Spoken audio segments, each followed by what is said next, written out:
These delays are undermining our national security, and they're weakening our ability to deliver for the American people. Let me just start with the numbers. At present, the State Department has more than 60 nominees with the Senate.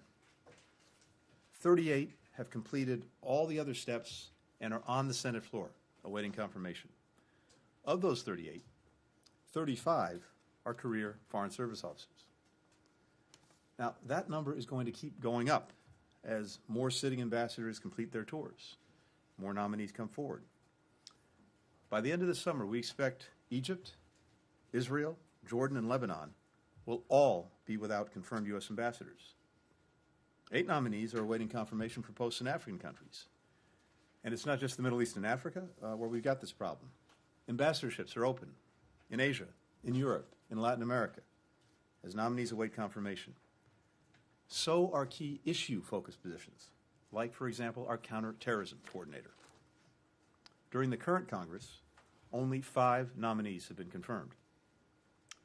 In previous administrations, the overwhelming majority of career nominees received swift support to advance through the Senate by unanimous consent. Today, for reasons that have nothing to do with the nominee's qualifications or abilities, they are being forced to proceed through individual floor votes. Over a third of those nominees have been waiting approximately a year or more, some longer than 18 months. These nonpartisan public servants have served for decades across Republican and Democratic administrations. They represent our most skilled, our most seasoned diplomats. Their talents are the products of generations of investment by American taxpayers. To defend U.S. national security, to sustain and strengthen our alliances and partnerships around the world, to ensure that our foreign policy is advancing the interests of the American people, we need our best possible team on the field. By failing to confirm these nominees, a handful of senators are keeping our best players on the sidelines. Now, I worked in the Senate for years. So, of course, did President Biden. I respect and value its critical oversight role. It's crucial in ensuring that we have highly qualified individuals representing the United States around the world. But that's not what is happening here. No one is questioning the qualifications of these career diplomats. They're being blocked for leverage on other unrelated issues. It's irresponsible, and it's doing harm to our national security. Confirming these nominees matters. As every member of Congress knows, our ambassadors are the face of the United States in the countries where they serve, are leading advocates for and with foreign governments and citizens. We have extraordinarily dedicated and qualified career officers who are serving as chargés in these countries where the positions are left open, and I'm immensely grateful for their service. But all of them would tell you the same thing. There is a difference between a chargé and a confirmed ambassador. Foreign governments know that ambassadors carry the full weight of the President of the United States and the United States Senate. As a result, ambassadors often have greater access and influence which they can use to advance the interests of our country. Here's who loses out when we don't have a U.S. ambassador in place in a given country. American companies, investors, and entrepreneurs who want to do business there. American citizens who live in that country or experience an emergency while they're overseas. American students who study there. American tourists who visit. And the citizens of those countries who yearn for and benefit from deeper ties with the United States and with our people. Our department and the entire U.S. government lose out as well. Not having a confirmed ambassador in a given country makes us less effective at advancing every one of our policy priorities, from getting more countries to serve as temporary hubs for SIV processing, to bringing on more partners for global coalitions like the one we just announced to combat fentanyl, to support competitive bids for U.S. companies to build 5 and 6G networks and other critical infrastructure projects around the world. We also lose sight to the insights into countries that our ambassadors uniquely can develop through the unique relationships that they have at the highest levels of government, business, civil society. Now, here's who benefits from failing to fill these essential positions. America's adversaries. Only our adversaries, who are constantly looking to exploit any weakness or any opening to their advantage. The refusal of the Senate to approve these career public servants also undermines the credibility of our democracy. People abroad see it as a sign of dysfunction, ineffectiveness, inability to put national interests over political ones. These unnecessary delays also weaken the State Department as an institution, something I am charged with upholding and defending. They discourage highly qualified senior officers from pursuing ambassadorships because they don't want to put themselves or their families through this limbo, with their careers and their lives put on hold, as well as the lives of their spouses and their children. These delays also discourage rising officers who see the pinnacle of a career in the Foreign Service increasingly closed off to them. It's strange credulity that some of the members of Congress calling most loudly for outcompeting our rivals are at the same time tying our hands behind our back. We cannot and we must not let this become the new normal. These men and women yearn to serve, to do the jobs that they've been preparing for their entire careers. My message to the Senate today is this: let them serve. Put our best team out on the field. Stop harming our national security through unjustified delay and unprecedented obstruction. Let these nominees advance the interests of our nation, advance the interests of the American people. Thank you. Happy to take some questions. Yeah. So just a couple of things on this, Mr. Secretary. And welcome back, by the way. Good to see you. Long round-the-world trip. Just on the Senate, who is being the most obstructionist here in terms of this? And then secondly on this, you have more than 60 nominees, right? But the Pentagon has got 4 times as many who are also being held up. Now they're not ambassadorial appointments; some of them are just promotions. But why should if you're gonna complain, couldn't the Senate Democratic leadership devote floor time to getting through these holds? And then on something completely different, I'm just wondering, since the Black Sea Grain Initiative appeared to die today, I'm just wondering if you think that the Russians have any argument at all. No. Okay. But I'm happy to come back to that. Look, first on the nominations. So Senator Paul has a blanket hold on our nominees, and there are additional holds that we're working through. But we have been working extensively with Senator Paul. We provided documents and other information that he's requested, but unfortunately he continues to block all of our nominees. And again, the vast majority are career officers. There are other holds out there. I can't speak to their specifics, but I can tell you we're working directly with the officers concerned to try to work through them. You're right. There are 62 nominees in the process right now. Of those, as I said, 38 are on the floor. Of those, 35 are career officers. Now, we managed to get 5 people through. And of the 5 people we got through, 4 we got through as a result of Senator Schumer moving them through the process and taking a huge amount of time of Senate business to get folks confirmed with votes. That is not the way it's been done in the past. It's not the way it should be done now going forward. It ties up too much of the Senate's time, and there is absolutely no justification for it. I'm grateful to Senator Schumer, Leader Schumer, for doing this, but that's not the way it should happen. And at the rate we're going, even if you decided to give floor time to every single one, there is not enough floor time to get through all of these nominees. And never mind doing the other business of the nation.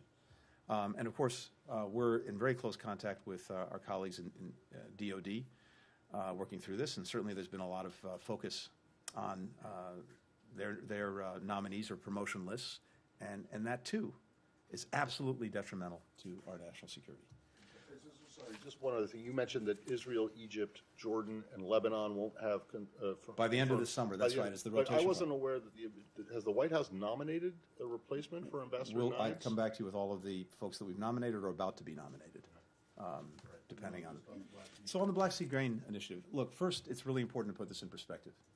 Of course, never should have been necessary in the first place. The only reason it became necessary is because Russia invaded Ukraine and then decided to blockade the ports and prevent Ukraine from sending grain around the world, as it's done for years. It's been the breadbasket of the world.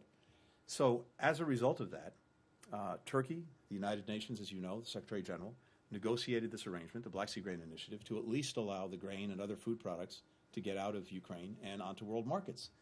And that's had a tremendously positive benefit. Something like 32 million tons of food products have gotten out. It's the equivalent of 18 billion loaves of bread in the roughly 1 year that the grain initiative has been in effect. And that's done two things. It's actually gotten food onto people's plates, but even when the food wasn't going directly to certain countries or certain people, it also was helping to keep prices low because it's a global market. So the result of Russia's action today, weaponizing food, using it as a tool, as a weapon in its war against Ukraine, will be to make food harder to come by in places that desperately need it and have prices rise. We're already seeing the market react to this as prices are going up. The bottom line is it's unconscionable. Should not happen. This should be restored as quickly as possible. And I hope that every country is watching this very closely. They will see that Russia is responsible for denying food to people who are desperately need it around the world and to contribute to rising prices at a time when many countries continue to experience very difficult inflation. Well, thank you so much. Just following up on the Matt's Black Sea question, if I may. Would it be possible for Turkey, the U.S., or some other partner countries to provide any other sort of guarantee, formal or informal, that would help get grain bulk carriers from the Ukrainian coast through the Bosphorus? And is there any broad effort underway to ensure freedom of navigation in the Black Sea, which is what the U.S.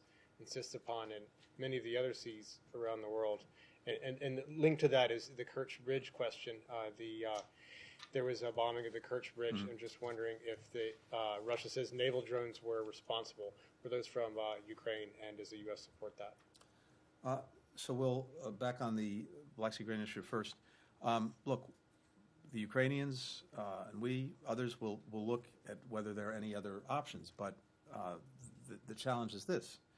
If Russia is ending this initiative and sending a message that grain cannot and other food products cannot leave Ukraine unimpeded, even if there are other options, I think it will likely have a profound chilling effect on the ability to pursue them as other countries, companies, shippers, etc., will be very concerned about what happens to their ships and to their personnel if Russia is opposing any export of food products from Ukraine.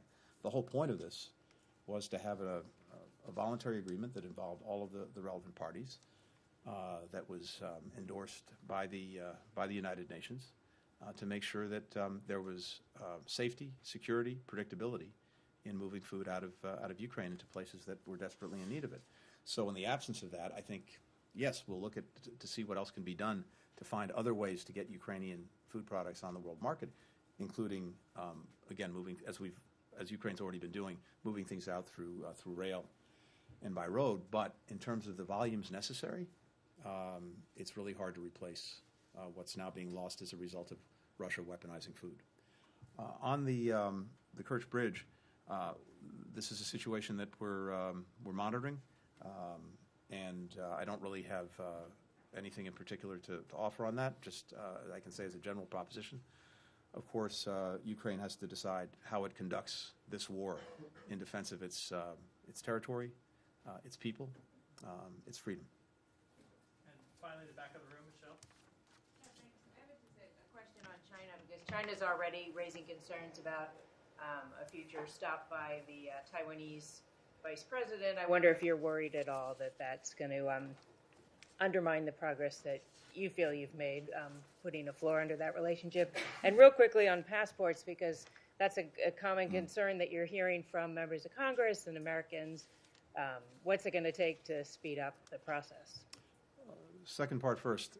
I was just, I guess about 3 weeks ago, visiting our passport office in New York, the largest passport office that we have, and saw the operation firsthand, and saw people working overtime, double time, triple time to get blue books into people's hands.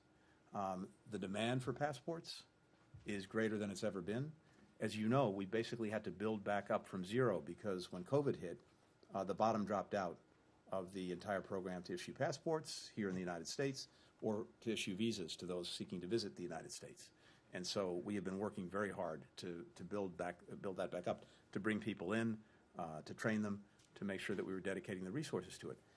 We will issue more passports this year than in any previous year, but that's just a reflection of the fact that demand is higher than it's ever been. And we're throwing everything we can at this, trying to make sure that people have those blue books, that they're able to travel.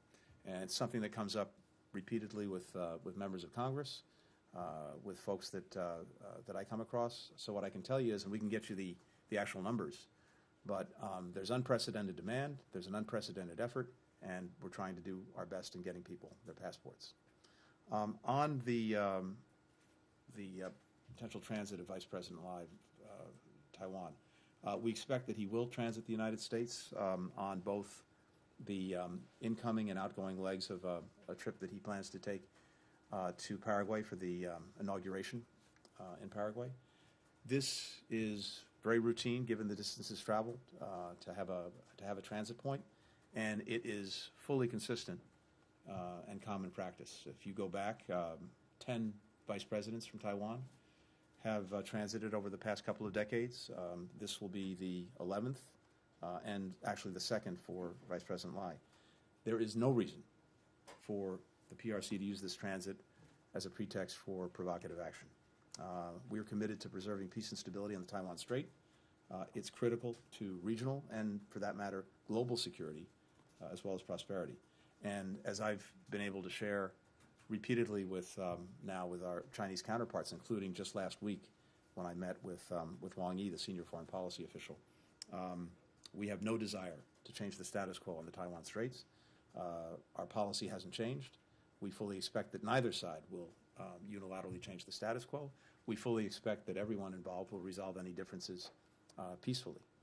And again, this transit is fully consistent with that policy. Thank you, Mr. Secretary. Thank you. And now, the main act. Thank you.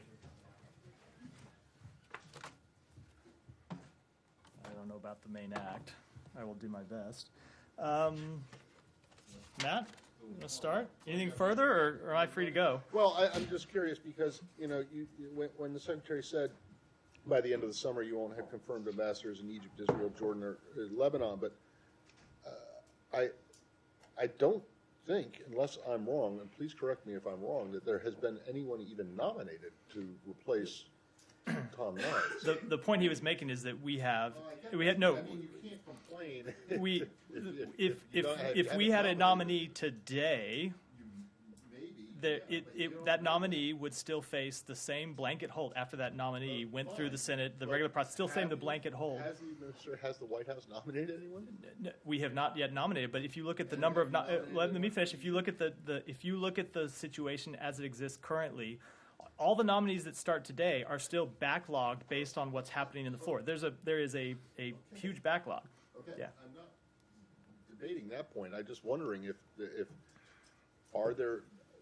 have there been people nominated for those four posts? We have. I don't have the full. I think at least one of them has been. Yeah, but certainly no one for Israel. That's right. Well, the ambassador for Israel just stepped down in the last 2 weeks. So, well, yeah, but you're complaining about something that's going to happen later this summer, but you don't even have anyone in the I would be more than happy to withdraw the complaint if the Senate decides to start moving on our ambassadors expeditiously, and we can count on the ambassador to nominee to Israel to be moved through unanimous consent, as these typically have been. Going to make some news about who would be nominated. I don't think I should do that. Ambassador Knight, did he already? I'm sorry, but just to clarify, Ambassador Knight, did he already leave his post? I believe he's finished his tenure. Yes. Go ahead. Thank you. I just wanted to follow up because we received a statement from Senator Rand Paul in response to Blinken's letter and comments, and he's placing the blame with Chairman Menendez, saying the committee will only return to expedited procedure when Chairman Menendez signs COVID-19 document requests. Is that something that the State Department would encourage Menendez to do? Is that something that Blinken or officials have spoken to senators? So, can you just speak to that? So I won't get into what is an internal Senate issue. I will say from our perspective, we have already provided documents to Senator Paul that are responsive to his requests. We have made clear that we see this as an ongoing process. We will continue to provide documents that are responsive to his requests. But he is asking us for documents that are not State Department documents and documents that we cannot provide because they're not in our possession, but yet continues to use that as an excuse to hold up State Department nominees, as the Secretary pointed out, who have never been held to this standard before. The vast majority of career ambassadors have been confirmed through unanimous consent. So we are happy to continue to engage in a legitimate process with Senator Paul. I will let Senator Menendez speak to internal Senate issues, but he shouldn't be holding our nominees hostage because all that does is hurt our national security. Go ahead, Janie. Thank you, Matt. The UN Security Council failed to announce last week a statement condemning the North Korea's ballistic missile launch violations due to opposition from China and Russia. As long as China and Russia protect North Korea in the UN Security Council, North Korea will not stop its provocations. What solution does the United States have to convince China and Russia? Well, I will just say, as you pointed out, you're right. All of the members of the UN Security Council, except Russia and China, voted to condemn the DPRK's continued violation of UN Security Council resolutions, expressing concern about continued launches and calling for progress for dialogue. We hope the UN Security Council will continue to come together to address the DPRK's actions. And I will say that this is an issue that the Secretary raised in his meetings when we were in China. It's an issue we continue to raise with China, and we would hope that China and Russia would urge the DPRK to come to the table. Second question, South Korean President Yoon made a surprise visit to Ukraine and met with President Zelensky, and President Yoon promised to help Ukraine with military supplies and reconstructions. How can the U.S. evaluate this? We welcome the visit, and we welcomed the President's expression of support. We always think it's important when other foreign leaders can make the trip to Ukraine to speak firsthand with President Zelensky and other members of the Ukrainian government to see the destruction that has been inflicted on that country by Russia. And we encourage every country in the world to join us in supporting Ukraine. Yeah. Thank you, Matt. My first question is about Pakistan. Just had its Corps Commanders Conference held today, in which they urged Afghanistan to take care of the terrorist sanctuaries there, which are coming and doing activities in Pakistan. And this is, in 1 week, this is the second time that Pakistan military has openly told Afghanistan to take some action. Otherwise, they are going to take some action against them. Your comments about that? So I don't have any comments specifically on that, but I will say we have made very clear that we believe the Taliban has the responsibility to prevent Afghanistan from being used as a safe haven for launching terrorist attacks. Okay, and my second question is about President Modi and the UAE president had a meeting a few days ago, and they decided to do their trade of over $8 billion and change it into their local currencies. We are seeing a big twist in the dollarization value decrease over there. Is the U.S. paying any attention to that or doing any steps on that? We are, but I don't have any comment on it. Saeed. Thank you. A couple of questions on the Palestinian-Israeli issue. Peace Now reports that since the beginning of January, the Israelis have approved something like 13,000 new housing settlement units and so on. I mean, it sounds like a broken record, but what could this administration do to sort of deter the Israelis instead of rewarding them? I mean, we see that the president of Israel is coming, maybe the prime minister of Israel is coming, so. I will say, as I've said before, that we have been absolutely clear on this issue. The United States opposes such unilateral actions that make a two-state solution more difficult to achieve and are an obstacle to peace. That includes settlement activity. we have made this clear publicly, made it clear in conversation with you a number of times, and we make it clear in our conversations with Israeli government officials. Another question on a journalist, a Palestinian journalist that has been arrested by the Palestinian Authority for conducting his job. I know that the PA is, you're the benefactor of the PA in many ways. So do you have any comment on the brutality of the Palestinian Authority in terms of dealing with Palestinian journalists? I don't have any comment on this specific case. I would say that broadly speaking, the United States supports press freedom and the protection of all journalists in carrying out their work. Are you aware of the arrest of Aqil Awaude? I've seen the reports. Yeah. Since the president is visiting tomorrow, and it's been announced today that Prime Minister Netanyahu has been invited to come to the U.S. to meet with President Biden. You've expressed these concerns over and over. Often in response to Saeed questions, but in response to many different actions that the Israeli government has taken. You're expressing concerns about the policies of this government, but we now see an invitation being extended. We've got the president coming. I guess what's your response to the I think a lot of people would see that and say you're not following up these concerns with any sort of tangible actions.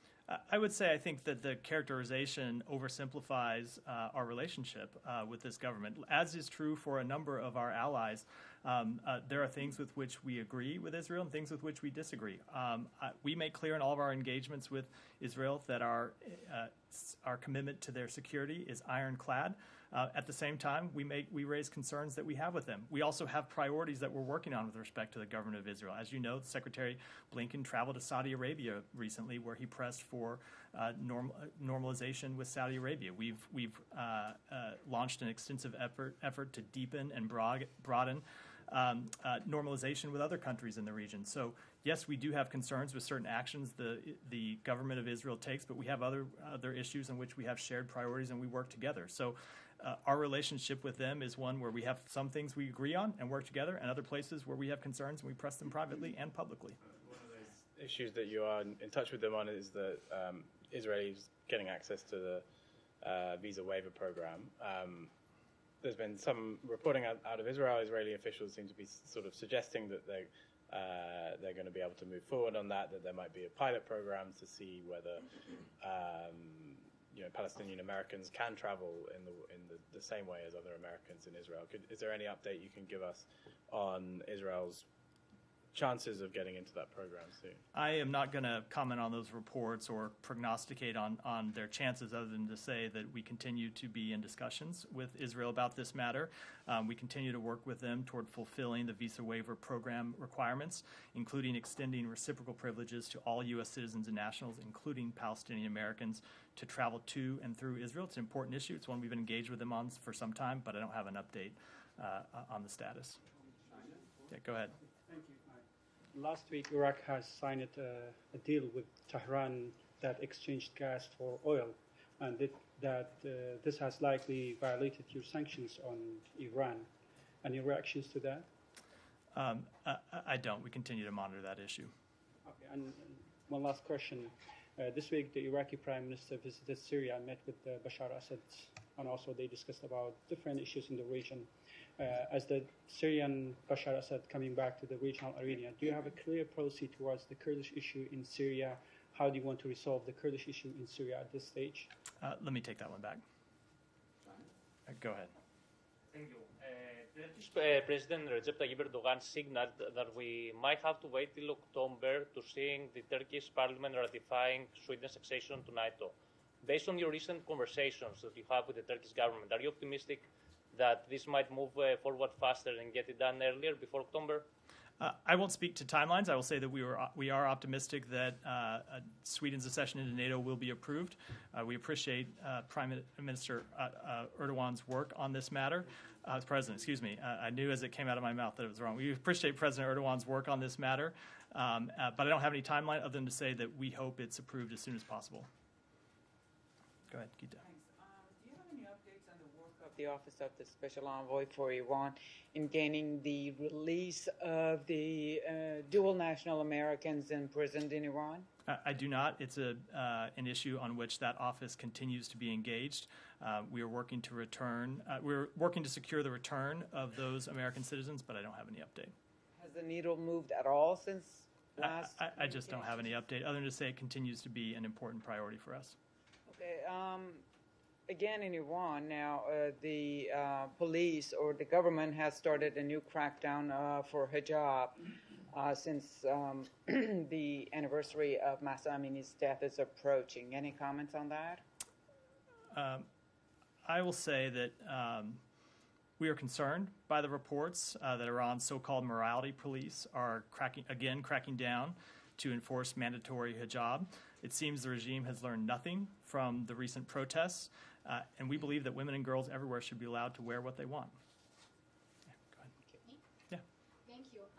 Kosovo Prime Minister Albin Kurti has stated that Kosovo police is the extension of the KLA, which, was the militia during the war in the 90s. So if the Kosovo police, President of Serbia told me in the interview for the Public today, I'm quoting, he said, if the Kosovo police is the successor of the KLA, then the legal fact is the KLA and all the groups that emerge from it are prohibited by the UN Resolution 1244. He said that he's going to talk about this with the NATO Secretary General this week in Brussels. My question, do you support Albin Kurti's rhetoric that Kosovo police is the extension of the KLA? Let me take that one back and get you an answer. Okay, can I ask another? Go ahead. Go follow. Okay. I'll come to you next. Go ahead. So the other thing related to the situation in the north of Kosovo. So President of Serbia said that since the beginning of this year, I'm quoting him, 7 Serbs have been wounded in attacks by the Albanians. And he said this often involved official Albanian figures like police officers of members of Kosovo security forces. And he said no legal proceedings are being conducted against those responsible for targeting Serbian population in the north. So, and he said that NATO must put an end to all these provocations. So, are you, as the United States, are going to address the arrest of Serbian population in the north of Kosovo?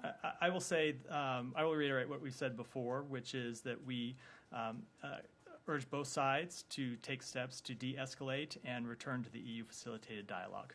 Go ahead. Thanks, Matt. 2 quick questions regarding China.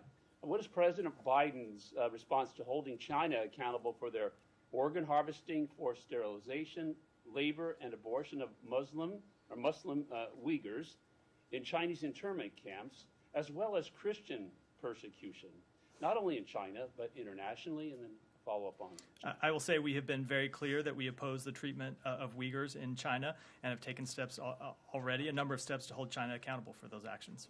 Okay, about Christian persecution? And the same. Go ahead. Okay, and then what is President Biden's response to U.S. national security concerns with Chinese companies owning American farmland and businesses?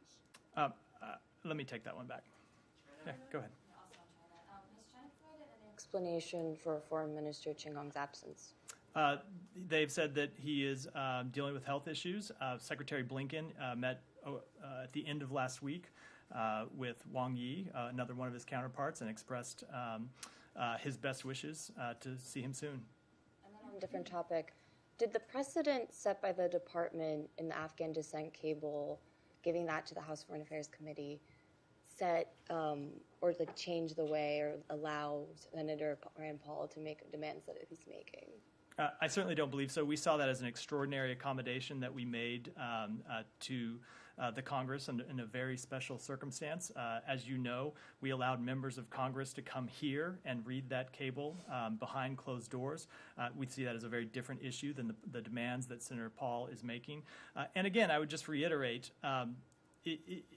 Senator Paul can make legitimate requests of the State Department, of others in the administration. What we object to is him holding hostage nominees who are career Foreign Service officers who have served in Republican and Democratic administrations alike. Many of them have been nominated to and confirmed for ambassadorships under Republican presidents, including the previous administration. holding those nominees up for issues that have nothing to do with their qualifications and hurting our national security process, our national security in the process, that's what we object to. Shannon.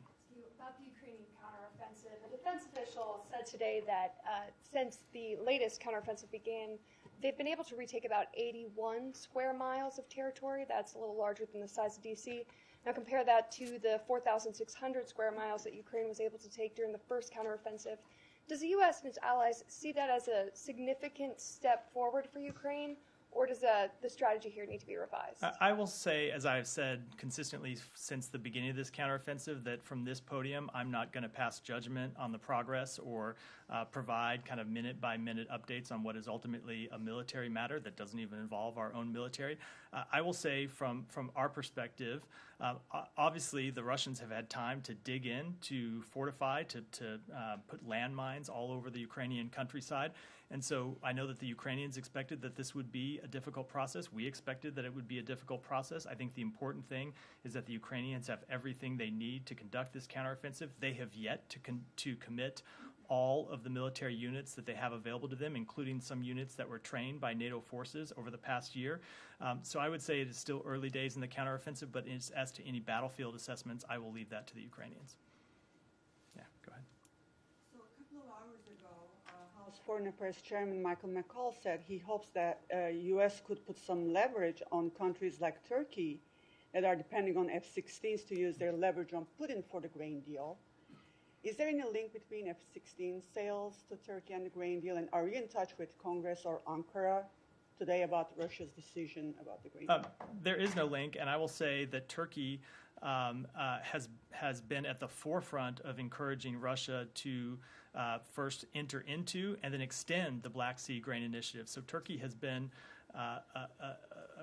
a leader in this effort of trying to secure food supplies for the entire world. We have commended them for their efforts, and it is Russia that is holding up this initiative, not Turkey or any other country. Go ahead. Thank you, Matthew. On a very quick question two questions on Bangladesh. After returning back Under Secretary Zaya, Bangladesh regime is back to, under attack the opposition parties, rallies, and yesterday there was a by-election, though main opposition boycotted because of that.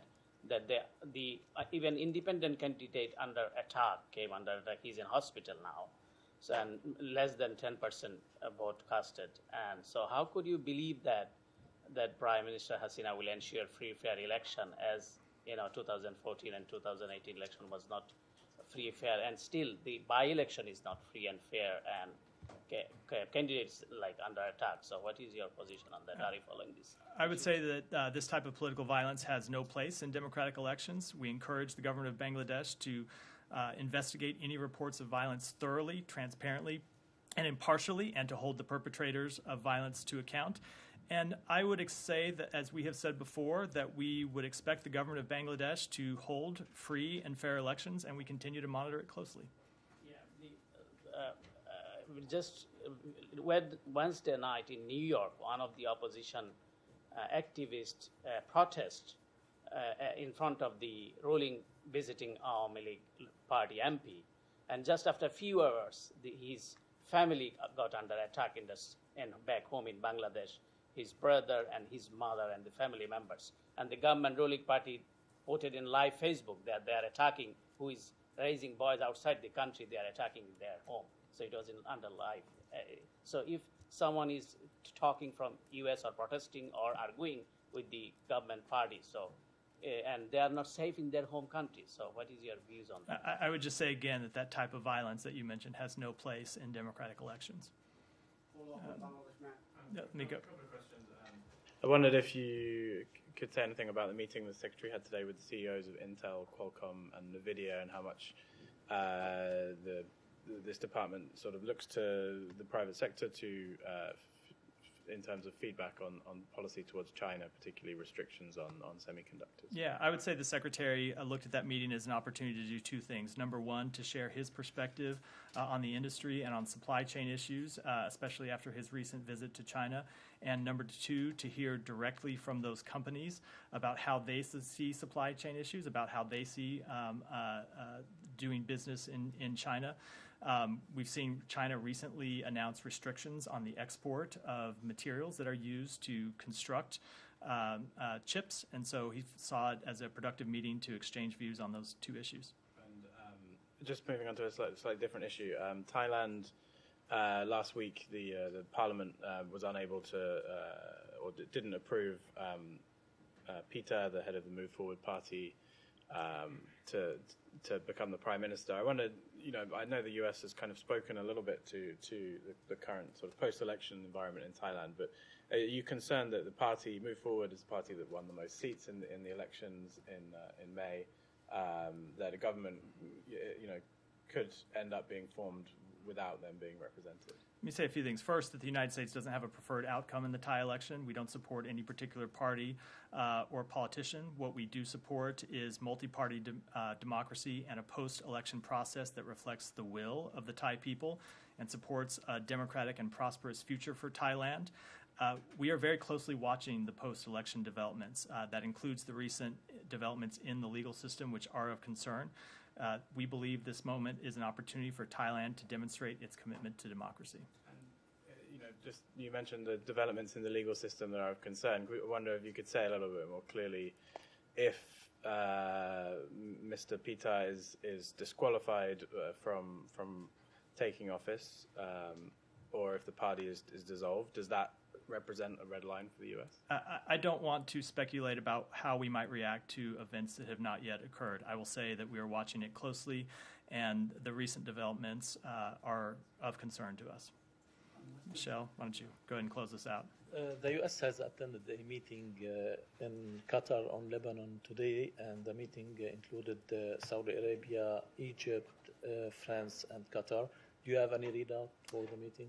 We have a statement that is either gone out while I was at the podium, will be going out shortly on this meeting. What I will say is that the 5 countries underscored our commitment to Lebanon's sovereignty and independence. We noted with concern, however, that nearly 9 months after the end of the president's term, Lebanon's political leaders have yet to elect a successor. We also underscored the desperate need for judicial reform and implementation of the rule of law, especially in regard to the 2020 Port of Beirut explosion investigation. And we'll have more details in the statement that comes out soon. Does the U.S. support the elections of the Lebanese Armed Forces commander as a president? We do not take positions on elections. Thank you.